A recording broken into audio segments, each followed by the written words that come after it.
Hello indie game fans, I'm gonna blast through the hidden gems of October, including some throwbacks, 2 games which are not your mama's deck builder, and more. So let's begin with Dreadhunter, an isometric looter-shooter action RPG in which you are diving into alien hives to destroy the enemies within. While it is primarily focused on ranged combat, there are melee weapon options available as well, so if you're a fan of Diablo like me, be sure to give this a go.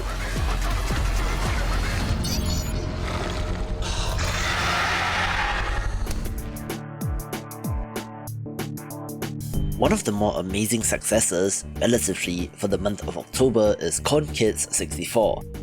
you guessed it, N64 inspired 3D platformer which has nailed the visuals and gameplay.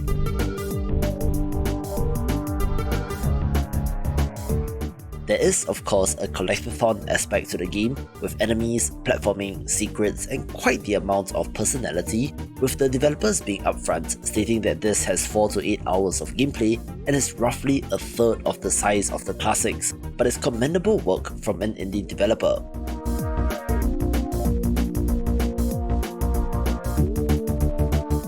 Shorter games might be what you're in the mood for anyway, with the sheer number of games coming out, so for a throwback palette cleanser, pick this one up.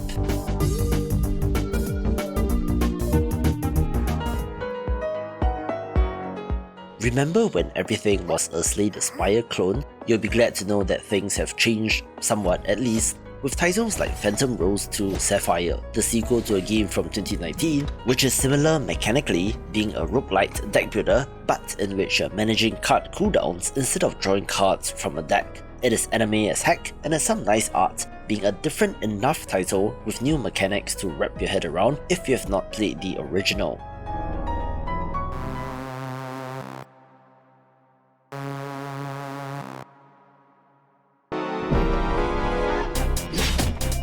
What is old is new again in Calcium Contract, a throwback first-person shooter that nailed it in terms of visuals, and refreshingly, is not a Doom or Wolfenstein-inspired title.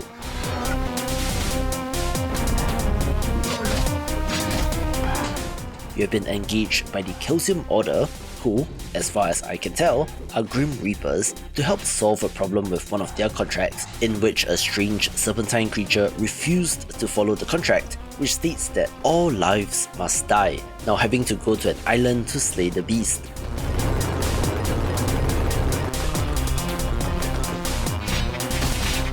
Some interesting aspects include level-based challenges like destroying all of a certain type of enemy, which adds variety, as well as an interesting rewind function of all things, and don't be fooled, it is as fast-paced as they come, so if you love your boomer shooters, this is one to get.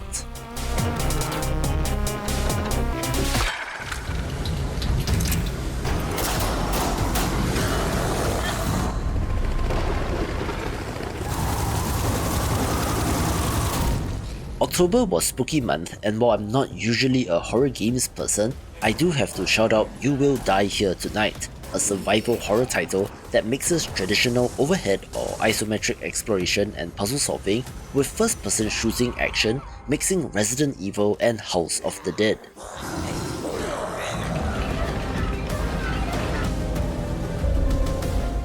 The art and animations are great, both in the overworld and on enemy models, so if you want that classic horror mansion style survival horror experience, this is a must get.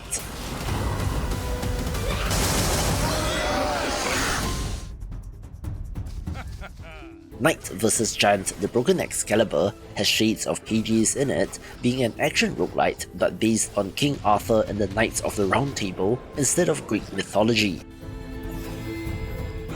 Through a bunch of magical mischief and misadventure, Excalibur is broken and the realm has been transported to the astral dimension, so it is up to our hero to vanquish the Void Giant and to save the day. You will see familiar allies as NPCs, as well as wield the other legendary weapons of the other Knights of the Round Table, being relatively overlooked, which, hey, is why it's in this video after all.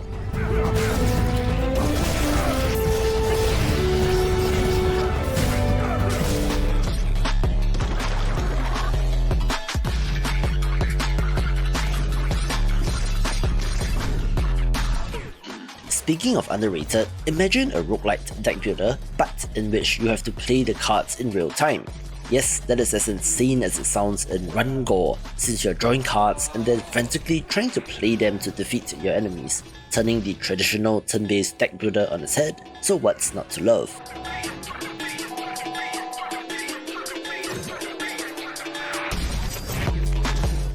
It's kind of silly with the memes and jokes and doesn't take itself too seriously, which is a nice change as compared to the deathly serious "I must kill the boss, otherwise the world ends" kind of narrative, so do check this out, although do note that it is in early access as well.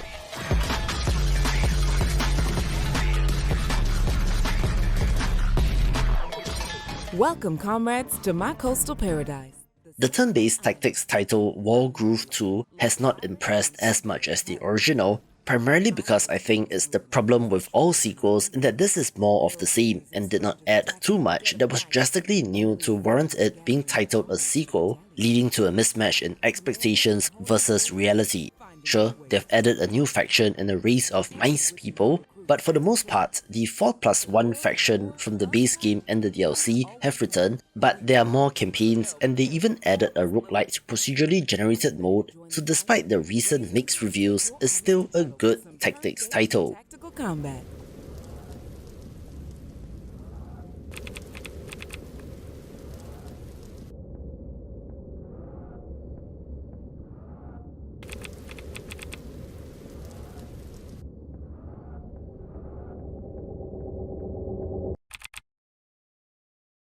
Now this title is something interesting since Empty Shell is a monochrome action roguelite set in a secret dark industrial facility on a Japanese island in which volunteers were sent there on contract for a recovery operation with no details given, and naturally, once on site, they realize why since it is filled with monsters.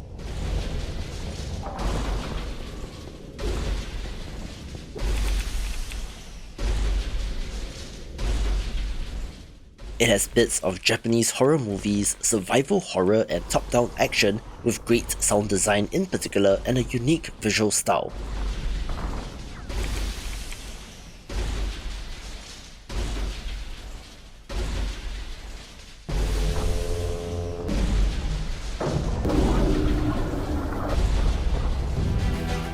In perhaps the least surprising move, a Metroidvania of interest is the pixel art title Kingdom Shell, in which the protective shell surrounding the kingdom has been shattered, which leads to nightmarish creatures invading, and the guards turn to the unlikeliest of sources, our half-blooded protagonist who has nightmare blood running in his veins. It is a pretty pixel art game with decent combat, and while not the most innovative, it's a solid entry, and you can find upcoming pixel art games of 2024 in this video.